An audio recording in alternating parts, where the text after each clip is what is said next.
Hi AJ, sorry for the late greeting kasi I had school earlier. I just got home, so unfortunately, this is kind of late. First, sana appreciate mo pa rin ha. Happy birthday AJ. I wish you all the best. May the blessings of God be with you always.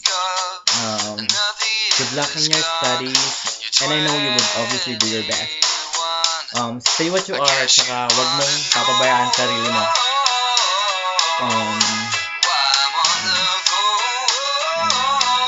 Stay pretty, and I hope you would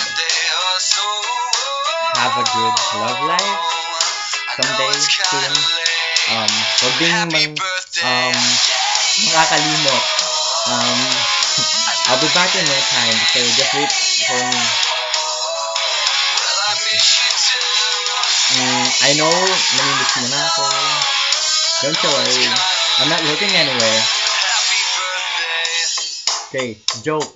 Anyway, anyhow, take care always. And then, pakamusta na lang sa kanila cause we haven't gotta talk that much. I'm looking forward to seeing you guys at Skype. And of course with them. Ayun, ingat, ulit-ulit. Happy birthday. Enjoy ka lang. Ayun, bye-bye.